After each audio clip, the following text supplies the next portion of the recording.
இந்த வேலையில ஆண்டோட வார்த்தைக்காக போடலாம். நம்ம எபிசியர் 6ல் நம்ம ஒன்று பார்க்கலாம். பிள்ளைகளை உங்கள் பெற்றோங்களுக்கு என்ன பண்ணுங்க, கீழ்ப்படிங்க. தேவ பிள்ளைகளை அங்க ஆண்டோட வசனம் சொல்லுது.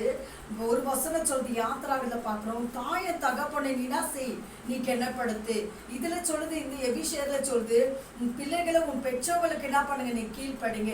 தேவ பிள்ளைகளை ஆண்டோட வார்த்தை சொல்லு. நம்ம தாயை தகப்பனை கென்னப்படுத்தும் போது, அவங்க சொல்ற வார்த்தை நம்ம கீழ்ப்படியும் போது, இந்த பூமியில வாழ்ற நாட்கள் எல்லாம் நம்ம ஒரு ஆசீர்வாதமா நீடித்த நாட்கள் எல்லாம் நம்ம ஆசீர்வாதமா இந்த பூமியில இருக்கணும்னா நம்ம முதலாவது தாயை தகப்பனை என்ன செய்யணும், கென்னப்படுத்த கத்துக்கணும்.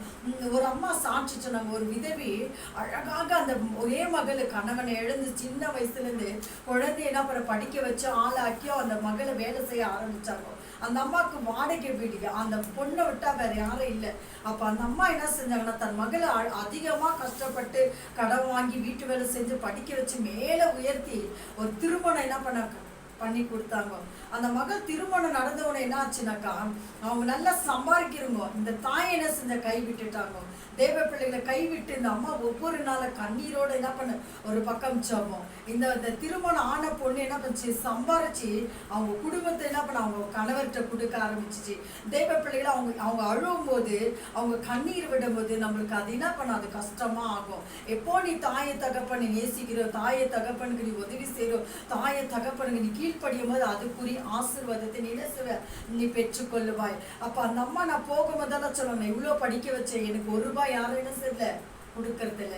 அப்போ நம்ம தாயை தகப்பனை நேசிக்கணும், கொடுக்க கத்துக்கணும். அவங்களுக்கு உதவி செய்யும் போது நம்ம என்ன விதைக்கிறோமோ அதுதான் நம்ம அறுப்போம். கல்யாணத்துல பாக்குறோம், நீ நன்மை விதைச்சா நீ நன்மை, நீ தீமை விதைச்சா நம்ம விதைக்கிறத தான் நம்ம ஒரு நாள் அறுக்க செய்வோம். இன்னைக்கு இந்த வசனம் கொடுத்தக்காக நம்ம ஆண்டவருக்கு நன்றி செலுத்திட்டு நம்ம கண்களை மூடி செபிக்கலாமா? ஹல்லேலூயா, ஸ்தோத்திரம் ஆண்டவரே. இது பார்க்கிற ஒவ்வொரு பிள்ளைகளையும் ஆண்டவர் ஆசீர்வதிங்கப்பா. இன்னைக்கு ஆண்டவரே, தாயை தகப்பனை நேசிக்கத்தக்க, தாயை தகப்பனை பார்க்கத்தக்க, தாயை தகப்பனுக்கு ஆண்டவர் கொடுக்கிற கரமா ஒவ்வொரு பிள்ளைகளை ஆசீர்வதிங்கப்பா. தாயை தகப்பனுக்கு துக்கப்படுத்தாதபடி பார்க்கிற பிள்ளைகளா கர்த்தர் மாற்றுங்க. இந்த வசனம் கொடுத்துக்காய் நன்றி ராஜா, இயேசுவின் நாமத்தில் பிதாவே.